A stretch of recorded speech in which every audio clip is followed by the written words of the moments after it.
welcome back to my kitchen. So I usually upload my videos on a Friday, which actually means that this week it was my birthday yesterday. So I thought I would make a really fun, cute birthday cake for this week's video tutorial. So I'm going to show you how I made this anti-gravity ice lolly cake.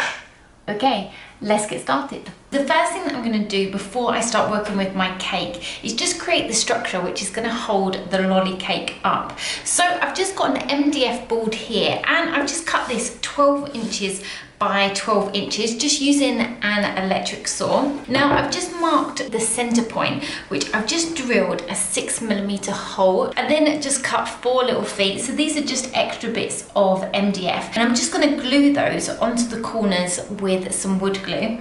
I've then got a metal pole. Now this one has a thread going all the way through so that we can attach some bolts onto there. Now this one is just 6mm in diameter and I've cut this a 39cm length. I've also got a PME easy cut dowel. Now this is just going to slide over the top of my metal rod just to make it food safe, a drum board. Now I've just cut this from a regular drum board which was slightly bigger. I've cut this 7 inches by 2.5 inches and this is just going to sit at the bottom to hold all my cake. Because we then have exposed sides, I've just covered it in some tin foil and just popped a 6mm hole directly in the center, just like I did with my board. I also have a small cake board. Now this is just cut from a 4mm board and I've made it slightly smaller than this one. So this is just 6 inches by 2 inches across and this is just going to sit halfway up our cake just to give it some more structure. I've then got 4 nuts which are just an M6 size and just thread onto our long pole. I've got 2 smaller washers and 2 wider washers that just have a bit more of a surface area. So I'm going to start by attaching my feet onto the bottom of my board, just using some wood glue, and all this is going to do is just give us clearance so that we can add the bolts to our metal pole. I can then just leave those a few minutes just to dry so that we can turn it over and add the rest of the pieces. I'm going to take my metal rod and just screw one of the nuts onto the bottom. Now I'm going to go up about 1 inch, turn the board over, pop a washer on, push that rod into the hole that we've made, pop on another washer and just tighten that up with another nut. So once we turn that over, we just have this nice sturdy rod in the center of our board. Now you can buy cake structures which are pre-made that you just slot together, but I just find that making my own one, I can make it the exact size that I need to fit my cake. Now I'm going to take another one of the small nuts and just bring it all the way down my pole, just leaving around 3.5 inches at the bottom. I'm going to pop on one of my large washers. This has just given me quite a wide surface area just to take my large board. I'm going to pop on another one of those large washers and just screw down another one of those nuts. In order just to cover my washer and make it food safe for my cake to go on top, take some tin foil and just push that down with some edible glue. I've then got a dowel. Now this is just an easy cut dowel by PME and I'm going to cut this down so it's around half the length of my metal pole. Slot that over the top and just push it all the way down so that it covers that nut. Now the reason that I haven't gone all the way to the top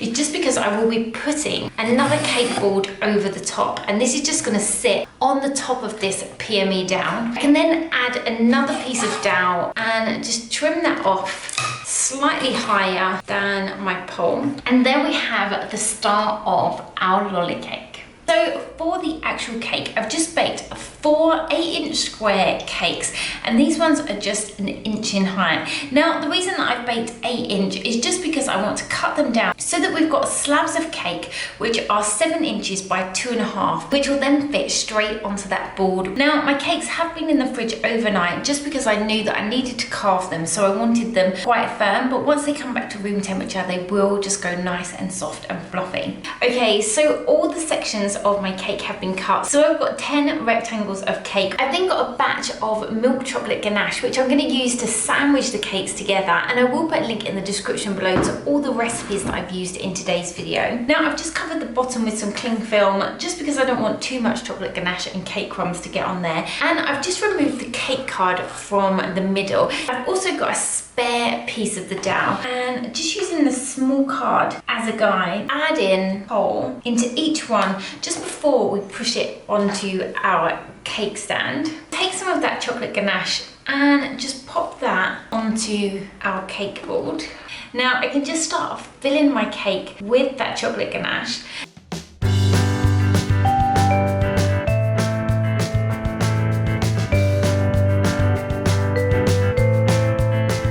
Once your cake meets the top of that first dough where we cut that off, put a really thin layer of ganache, and this is just going to stick the cake card above. Take my smaller cake card and just slot that over the top. I can then take the second part of my dough. So now we've got that, I can continue stacking.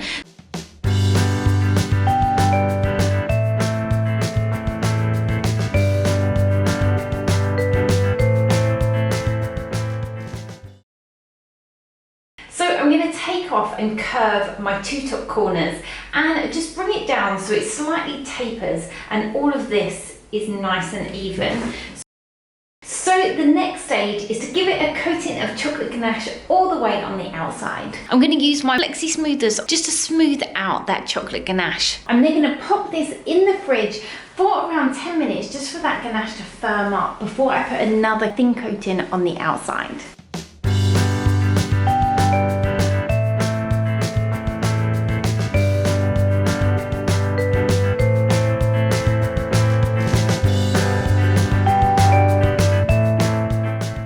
Now it's come out of the fridge, it is slightly more sturdy, so I'm going to go in with another thin coat of the chocolate ganache.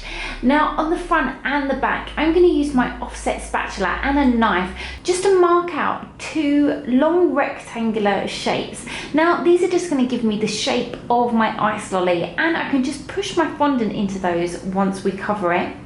So they're just two long rectangles coming down the cake from the top, stopping at around 2 inches from the bottom. And I'm going to make those around 1 inch wide. Okay, so now we've got the shape of our ice lolly. I'm going to pop this in the fridge for around half an hour so that that ganache is completely set solid so that I can cover it in my fondant. So when I'm picking what flavour ice lolly I like, I always tend to go for the raspberry. So I've just mixed up some dark pink raspberry fondant and I'm going to use this to cover my cake. I've also just popped in here some icing sugar and some water. Now I'm going to paint this all over the cake just so that the fondant will stick to the ganache. Now when I cover the cake, I'm going to cover the cake in 2 halves. So I'm going to do the front and then I'm going to do the back. And this is just because of the size and the awkward shape of the lolly, so it's quite thin and quite long, and I don't want the fondant to tear as I put it on. Now I'm just going to lay my fondant over the top and just start to smooth that out with my hands. Now I'm going to make sure that I push that icing into those center grooves, and I'm going to trim that excess off around the side just so we can join the back. I'm also going to use just a small pin just to take out any air bubbles that are trapped behind our fondant. With the excess on the bottom, I'm also going to tuck this round just so it covers the bottom of that board, so we get a nice curved edge on the bottom of our ice lolly. I can then go in with my flexi smoothers around that center join, just buffing that out, bringing the 2 pieces of fondant together. I've just put some of that fondant into a bowl and just mixed it with water so that you get a paste. And I'm just going to take some of this on my offset spatula, just pushing that into any gaps and wiping off any excess. And this is just going to make join a little bit less obvious. I'm then going to leave this to dry before we start adding some extra colour. Just got some edible rose tint which I've just popped on this plate, and I'm just going to go in with a fluffy brush just into the centre of those dips just to highlight those. I've then got some confectioner's glaze. Now this one is just by Squire's Kitchen. Now I'm going to use this to paint over the entire cake just to give it a wet look so it looks like an ice lolly. Okay, so once that has been painted on, we're now going to add the wooden stick to the bottom just to cover that metal that we can see, and we're also going to cover the board. So for the wooden stick, I've just got 2 balls of fondant. Now this one I've just mixed with some brown, and I just haven't mixed it completely, just to give us the start of a wood grain. And I've got some light ivory, and just start working them together, just stopping before they're completely combined. Roll it into a sausage shape. Now I want the bottom end to be curved, then the top half joining onto our lolly. So this one measures just over 1 inch in width. Use my craft knife and just cut down the center, but not going all the way through. And this is so that I can wrap it around that metal pole and join it on the other side. So there we have our wooden lolly stick. Now the next thing that I'm going to do is cover the board. Now one of the places that we tend to have ice cream is at the beach, so I thought it would be perfect to cover the board to look like sand. So I've just got some plain digestive biscuits, and I'm just going to smash them up so they're nice and crumbly. Okay, so for my biscuits to stick, I've just made a small batch of buttercream. Now I've just coloured this with some ivory, just so that if there's any gaps between that sand, it's not going to notice. Spread that buttercream all over the board. Now it doesn't have to be completely smooth, just because sand would have some ridges in there. And I will be covering the edge of the board with a ribbon. And once that board is completely covered, I'm going to go ahead and just spoon on those digestive biscuits.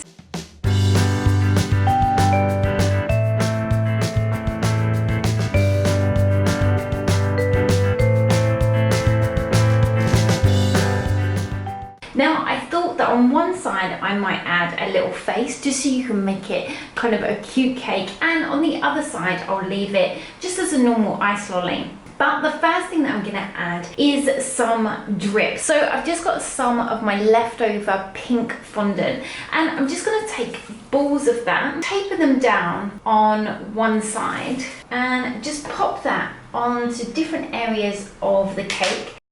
Now I'm just going to take another ball of that pink and just pull parts off of the side, just so it looks like some of that lolly has just dripped off and just landed on the sand. I'm then going to use some of that confectioner's glaze that we used previously to paint onto our lolly, and just go over our drips just so they match the rest of the cake. Now because my cake is quite pink, I thought I would add a small amount of colour. So I've just created these plumeria flowers. Now these are relatively easy to make, and I will put a link in the description below to a video where I show you exactly how I made them. So I'm just going to pop these into place on my board, just pushing them in slightly till they hit that buttercream, just to secure them into place. So here we have our anti-gravity lolly cake. Now you can either leave it like this so it looks just as a lolly would, or I'm going to add a cute little face onto one side. I've just got some black, white and some more of that pink fondant. I've also got a large piping tip. Now this one just measures 1 inch in diameter, and I'm just going to use this to cut out my circles. I've also got another circle cutter, and this one is just over 1/2 centimeter in diameter. Go ahead and start by rolling out my black fondant. I'm going to use my large piping tip just to cut out 3 circles. With the white, I'm just going to use my plunger cutter and just cut out 2 of those circles. Then I want to take 2 small balls of the white icing and just create 2 quite small circles. Now for the eyes, I'm just going to take those circles and just stick those on with that larger circle at the top and the smaller ball at bottom. So for the mouth, I've just got a large disc of the black and also of the pink. Now I'm going to use my circle cutter and just cut the bottom of the pink. Pop some edible glue just onto the bottom and just stick that. Now again, I'm just going to take my larger cutter and just place that on the top of my black disc and cut out, which is going to give me this nice smile shape. To finish this off, I've just got my Dresden tool and I'm going to put a slight mark just down the top of that pink circle. I'm just going to bring my eye solid back in and we can pop these on the front. Okay, so I'm going to place my eyes and my mouth just on the bottom half of my lolly. Now I want the larger circle at the top with the smaller one just at the bottom. So as you can see, I've gone half on the actual lolly and then half of it is just hovering above that dent. So here we have the finished anti-gravity ice lolly cake. I really hope you've enjoyed this video as much as I've enjoyed making this cake. If you have, then don't forget to give this video a like, and if you'd like to see more videos like this, then you can head over to the Kate Spallings YouTube channel where I have more examples of anti-gravity cakes, or maybe if you're just looking for some summer cake ideas. Also, don't forget to subscribe to the Kate Spallings YouTube channel so you don't miss any of my new videos. I'll put a link in the description below to all the tools that I used in today's video. So until next time, bye!